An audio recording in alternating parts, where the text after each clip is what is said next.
আসসালামু আলাইকুম। আজি আমি নগাঁও ডিষ্ট্ৰিক্টৰ প্ৰি ফাইনেল কুৱেশ্যনৰ ছেকশ্যন বি আলোচনা কৰিম। ছেকশ্যন বিৰ প্ৰথম কুৱেশ্যন নম্বৰ 46, উৎপাদক বিশ্লেষণ কৰা। x⁴ plus x square plus 1। প্ৰদত্ত সমীকৰণ x⁴ plus x cube plus 1। এতিয়া আমি এইটো সমাধান কৰিম। এতিয়া আমি x⁴ প্লাছ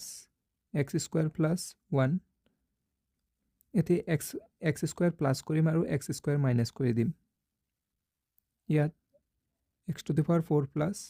এতিয়া চোৱা ইয়াত প্লাছৰ এক্স স্কুৱাৰ, ইয়াতো প্লাছৰ এক্স স্কুৱাৰ, 2x স্কুৱাৰ আৰু প্লাছ 1 আৰু মাইনাছৰ আছিলে এক্স স্কুৱাৰ। এতিয়া চোৱা x⁴ লিখিব পাৰোঁ এক্স স্কুৱাৰ আকৌ whole square plus 2x square plus 1ক লিখিব পাৰোঁ 1ৰ স্কুৱাৰ মাইনাছ এক্স স্কুৱাৰ আছিলে। এতিয়া আমি জানো a plus B whole square is equals to a square plus 2ab plus b square. এতিয়া আমি a plus B whole square formula ব্যৱহাৰ কৰিম। ইয়াত যিটো এক্স স্কুৱাৰ আছে, এক্স স্কুৱাৰ ঠাইত তুমি a বুলি ভাবিব পাৰা। চ' এক্স স্কুৱাৰৰ হোল স্কুৱাৰ তাৰমানে a স্কুৱাৰ প্লাছ 2 ঠাইত 2, a ঠাইত আছে এক্স স্কুৱাৰ আৰু b ঠাইত আছে 1 আৰু b স্কুৱাৰ মানে 1ৰ স্কুৱাৰ। এতিয়া আমি লিখিব পাৰোঁ x square plus 1 whole square আৰু মাইনাছত আছিলে এক্স স্কুৱাৰ। ইয়াৰ পৰা এইখিনিক আমি সূত্ৰ ব্যৱহাৰ কৰি a প্লাছ বি হোল স্কুৱাৰৰ ৰূপত লিখি দিলোঁ। এতিয়া চোৱা এই গোটেইখিনিক তুমি a বুলি ভাবিব পাৰা আৰু এটা সূত্ৰ জানো a square minus b square is equals to a plus B whole into a minus b। এইটো সূত্ৰ ব্যৱহাৰ কৰিম। ইয়াত এক্স স্কুৱাৰ প্লাছ 1ক a বুলি ভাবিম আৰু এক্সক b, তেন্তে আমি লিখিব পাৰোঁ x square plus 1 a plus b আছিলে, ইয়াৰ ঠাইত x square plus 1 plus b হ'ব x whole into a minus b, a হৈছে x square plus 1 minus b হৈছে এক্স। এতিয়া আমি লিখিব পাৰোঁ এক্স স্কুৱাৰ প্লাছ এক্স থকা টাৰ্ম আগত লিখি আছোঁ আৰু বাকীখিনি x square minus x plus 1।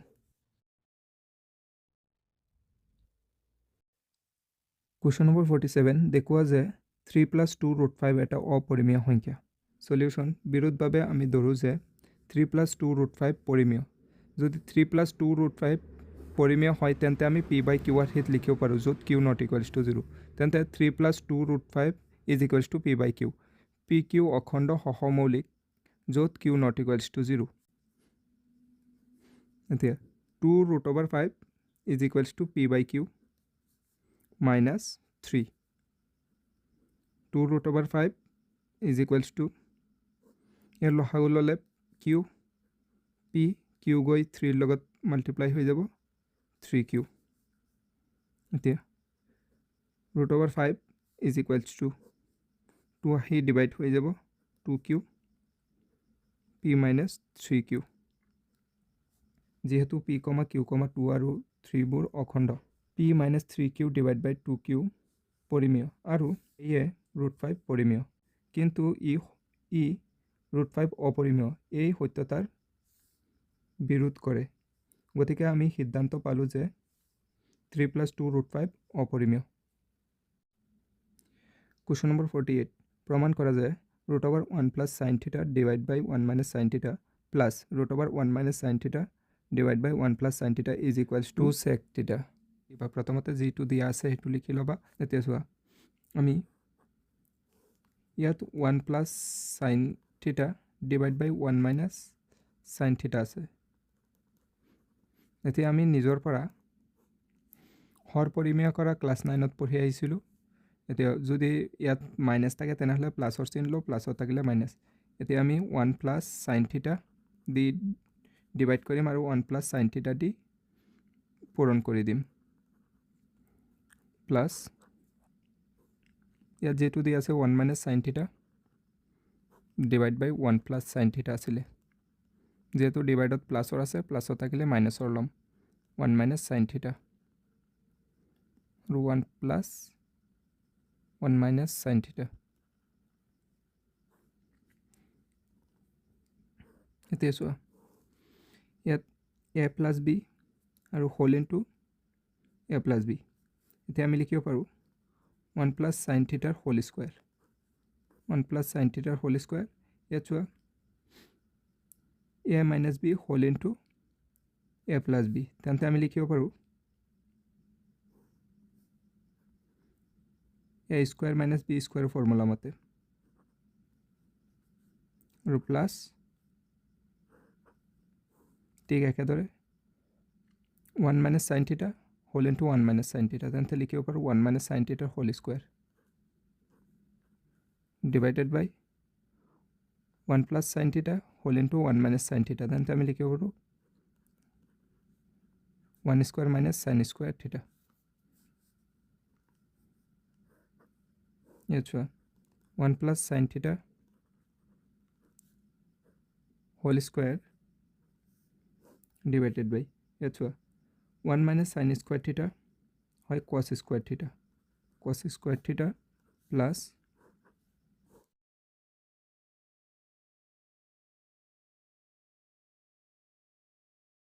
1 minus sine square theta মানে কস স্কুৱাৰ থিটা এতিয়া ইয়াত চোৱা দুয়োটাৰ ওপৰতে স্কুৱাৰ আছে আৰু ৰুট আছে ৰুট আৰু স্কুৱাৰ কেঞ্চেল হৈ যাব 1 plus sine theta divide by cos theta আকৌ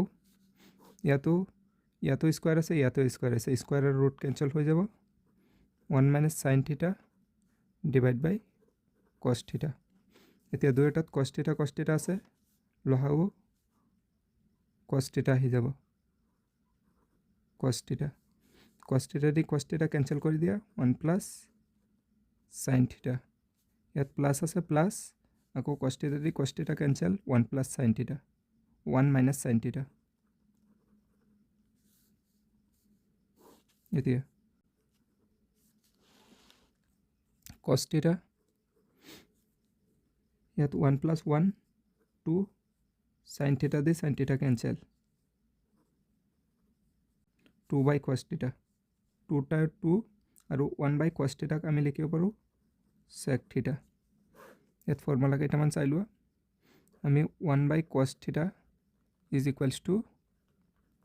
sec theta ইয়াত ব্যৱহাৰ কৰা হৈছে গতিকেনে সমাধান আৰু একবাৰ চাই লোৱা আমাৰ হাতত দিয়া আছিল এটো ইকুৱেলছ টু এটো দেখুৱাব লাগে প্ৰথমতে বামপক্ষ লৈ সমাধান কৰিলো বামপক্ষত যেটো দিয়া আছে হেটো লিখি লোৱা হৈছে এতিয়া সো ইয়াত আমাৰ হাতত দিয়া আছে 1 প্লাছ sin থিটা ডিভাইড বাই 1 মাইনাছ sin থিটা আমি ক্লাস 9 ত পঢ়ি আহিছিলো হৰ পৰিমেয় কৰা যদি a মাইনাছ b থাকে তেনেহলে প্লাছত a প্লাছ b দি পূৰণ কৰো আৰু হৰণ কৰি দিও ঠিক একেদৰে ইয়াত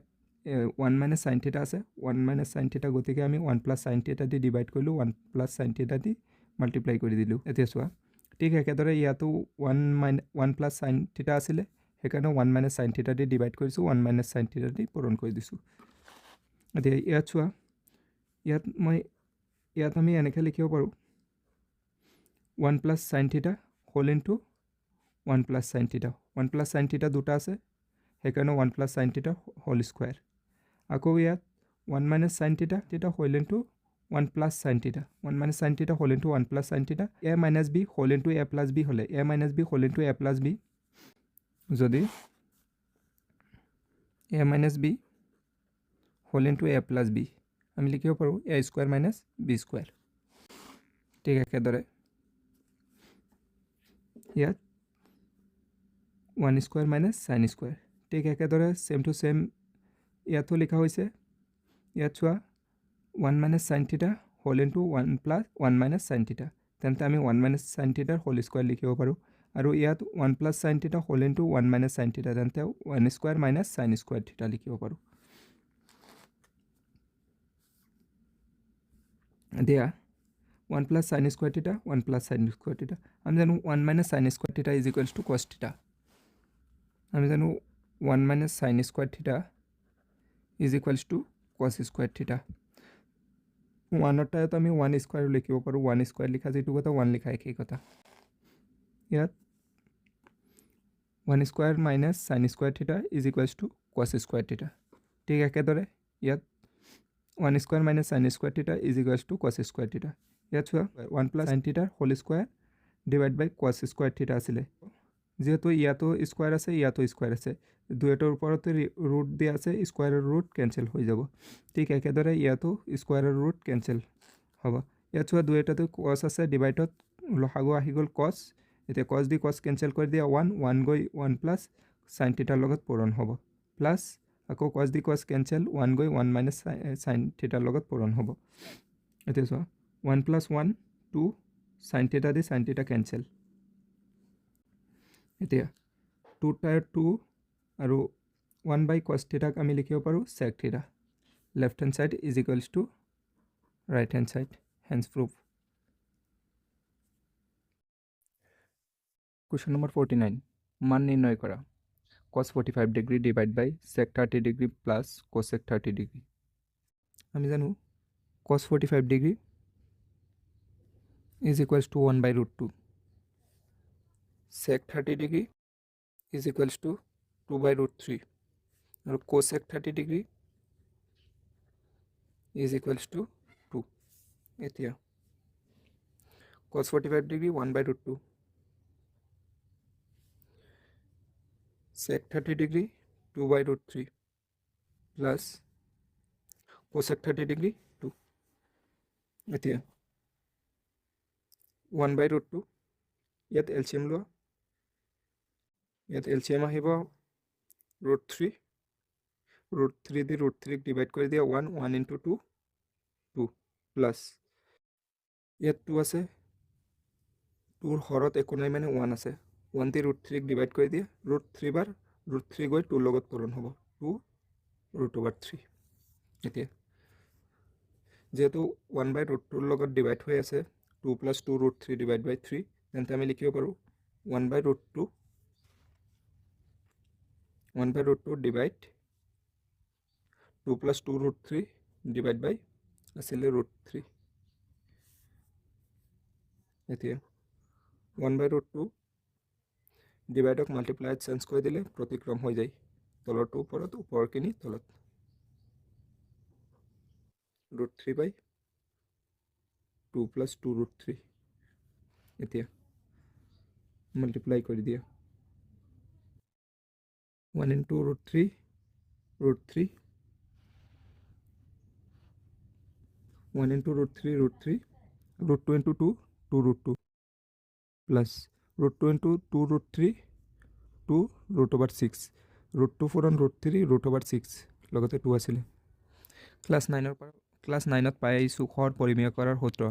যদি ডিভাইডত প্লাসত থাকে তেনেহলে হেতু সংখ্যাৰ মাইনাসত পূৰণ কৰি দিম আৰু যদি মাইনাসত থাকে তেনেহলে প্লাসত পূৰণ কৰি দিম যেহেতু প্লাসত আছে তেন্তে সেই সংখ্যাটোক মাইনাসত একবাৰ ডিভাইড কৰিম আৰু একবাৰ পূৰণ কৰি দিম তেন্তে 3 into 2 root 3 into 2 root 2 2 3 into root 2 root 6 minus root 3 4 on 2 root 6 that will be 2 root 3 4 on root 6 root 18 এতে চোৱা ইয়াত আমি জানো a plus b whole into a minus b সূত্ৰত পৰি আছে তেন্তে আমি লিখিব পাৰো a square minus b square ইয়াত চোৱা 2 root over 2 whole square হ'ব minus 2 root over 6 whole square হ'ব এতিয়া 2 root over 6 minus 2 আমি 18 ক লিখিব পাৰো 9 into root over 2 আমি 18 ক লিখিব পাৰো 9 into 2 এতে চোৱা 2 square 4 root 2 square 2 minus 2 square 4 root 6 square 6 2 root over 6 minus 2 into এতে চোৱা root over ভিতৰত 9 আছে 9 ৰ বৰ্গমূল হয় 3 root ৰ ভিতৰত 2 এতে 4 into 2 8 minus 4 into 6 24 এতিয়া 2 root over 6 minus 2 into 3 6 root over 2 8 minus 24 minus 16 এতিয়া দুইটাৰ পৰা 2 এটা কমন আনা ইয়াতো 2 আছে ইয়াতো 2 আছে 2 into 6 2 into 3 6 হয় তেন্তে 2 common root over 6 minus 2 common আহি গ'লে 3 আৰু root over 2 এতিয়া ডিভাইড বাই মাইনাছৰ 16 এতিয়া 2 দি ডিভাইড কৰি দিয়া মাইনাছৰ 8 ইয়াত হৈ যাব 6 root over 6 3 root over 2 এতিয়া চোৱা যিহেতু মাইনাছ আছে মাইনাছক আমি এনেকৈ লিখিব পাৰোঁ minus whole into root over 6 minus 3 root over 2 divided by 8 এতিয়া মাইনাছ দি মাল্টিপ্লাই কৰি দিয়া চোৱা ইয়াত মাইনাছ ইয়াত minus minus plus 3 root over 2 আকৌ ইয়াত মাইনাছ ইয়াত প্লাছ প্লাছে মাইনাছে যদি প্লাছ চিন দিয়া নাথাকে তথাপিতো প্লাছেই থাকে প্লাছে মাইনাছে minus root over 6 divided by 8 final answer 3 root over 2 minus root over 6 divided by 8 question number 50 ভালদৰে মিহলোৱা 52টা কাৰ্ডৰ এটা তাজপাতৰ জোৰৰ পৰা এটা কাৰ্ড আনি লোৱা হ'ল সম্ভাৱিতা নিৰ্ণয় কৰা 1 নম্বৰত এটা মুখ কাৰ্ড পোৱাৰ সম্ভাৱিতা 2 নম্বৰত এটা স্কাপন পোৱাৰ সম্ভাৱিতা আমাৰ হাতত দিয়া আছে মুঠ তাজপাত 52টা আমি জানো 52টা কাৰ্ডৰ মাজত 12টা মুখ কাৰ্ড আছে আৰু স্কাপনৰ সংখ্যা 13টা এতিয়া এটা মুখ কাৰ্ড পোৱাৰ সম্ভাৱিতা হ'ব মুঠ কাৰ্ডৰ সংখ্যা 52 আৰু মুখ কাৰ্ডৰ সংখ্যা 12 এতিয়া 2টা 4 দি ডিভাইড কৰি দিয়া 4 দি 3 বাৰ 4 দি 13 বাৰ আকৌ এটা স্কাপন পোৱাৰ সম্ভাৱিতা মুঠ স্কাপনৰ সংখ্যা আছে 13টা আৰু মুঠ কাৰ্ডৰ সংখ্যা 52টা 13 দি উভয়ক ডিভাইড কৰি দিয়া 13 দি 13ত একবাৰ 13 দি 52ত 4 বাৰ এতেকে মুখ কাৰ্ড পোৱাৰ সম্ভাৱিতা 3/13 আৰু এটা স্কাপন পোৱাৰ সম্ভাৱিতা 1/4